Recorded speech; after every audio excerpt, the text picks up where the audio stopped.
Hi hello welcome back to my channel. எல்லோரும் எப்படி இருக்கீங்க? நல்லா இருக்கீங்களா? இன்றைக்கி நான் வந்து பீஃப் கேரளா ஸ்டைலில் இப்போ வெரைட்டியாக ட்ரெண்டிங்காக போய்ட்டுருக்கு ஒரு ரெசிபி. அப்போ உங்களுக்கும் நான் சொல்லித்தரேன், அது எப்படி பண்ணலான்னு பார்க்கலாம். ஃபஸ்ட் ஒன், பீஃப் நல்லா க்ளீன் பண்ணி எடுத்துக்கலாம். நான் இப்படி கட் பண்ணுறது பார்த்து ஒன்றும் நிற்க வேணாம், எனக்கு இப்படி தான் கட் பண்ண முடியும் தெரியும், அதனால் நான் இப்படி வச்சு கட் பண்ணிகிட்ருக்கேன். அதுக்கு தேவையானது 2-3 இன்க்ரீடியன்ட்ஸ் மட்டும்தான், நிறைய இன்க்ரீடியன்ட்ஸ் எல்லாம் வேண்டாம். நான் ஒரு கைப்பிடி அளவு தேவையான அளவு காரத்துக்கு ஏற்ப காஞ்ச மிளகா எடுத்துக்கலாம். அது மிக்ஸி ஜாரில் போட்டு க்ரஷ் பண்ணி எடுத்துடலாம். பொடிக்க வேணாம், கொஞ்சம் க்ரஷ் பண்ணி எடுத்துக்கலாம். நம்ம காரத்துக்காக இது மட்டும் தான் சேர்க்குறோம், வேறு எதுவுமே சேர்க்க மாட்டோம். அதனால் உங்கள் காரத்துக்கு ஏற்ப எடுத்துக்கோங்க. இதை நான் நல்லா க்ரஷ் பண்ணி இந்த மாதிரி க்ரஷ் பண்ணி எடுத்தாச்சு. இனி தேவையானது நம்ம அது கருவேப்பிலை வேணும். சின்ன வெங்காயம் கொஞ்சம் அதிகமாகவே இப்படி கட் பண்ணாமல் முழுசாகவே போட்டுக்கலாம். இனி பேன் பற்ற வச்சு நான் குக்கரில் பண்ண போகிறேன்.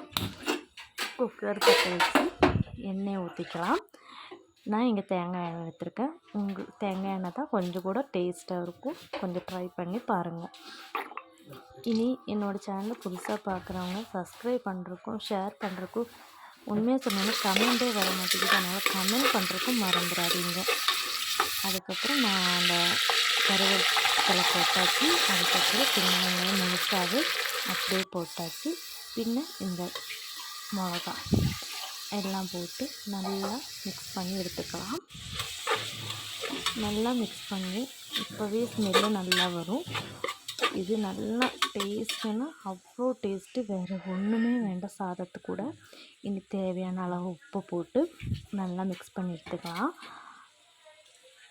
கண்டிப்பாக நீங்கள் ஒரு நாளாவது ட்ரை பண்ணி பார்க்கணும்.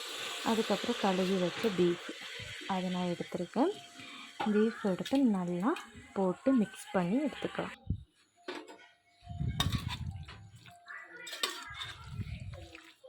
இவ்வளோ தான் நம்மளுக்கு தேவையான இன்க்ரீடியன்ஸு. அதிகமாக ஒரு பொருளும் தேவையில்லை. நீங்கள் கண்டிப்பாக ஒரு டைம் பண்ணி பாருங்கள், மறுபடியும் சாப்பிட உங்களுக்கு கண்டிப்பாக தோணும். அவ்வளோ டேஸ்ட்டாக இருந்துச்சு. விசில் வச்சாச்சு. நான் ஒரு 8-9 விசில் வச்சுருந்தேன்.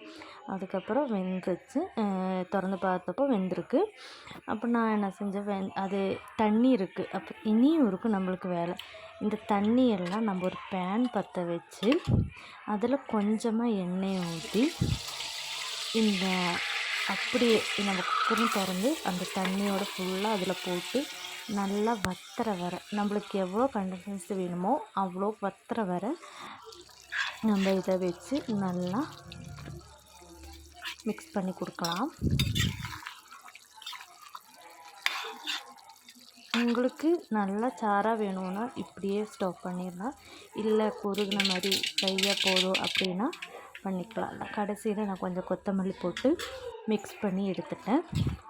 எனக்கு சாப்பாடு கூட சாப்பிட வேண்டியதுனால நான் இந்த மாதிரி கன்சிஸ்டன்சியில் எடுத்துருக்கேன். எனக்கு பேசவே முடியல, வாயில் அவ்வளோ தண்ணி ஓடுது. அவ்வளோ டேஸ்ட்டுன்னா அவ்வளோ டேஸ்ட்டு. கண்டிப்பாக ட்ரை பண்ணி பாருங்கள், உங்களுக்கு கண்டிப்பாக பிடிக்கும். அப்போது மறுபடியும் சந்திப்போம்.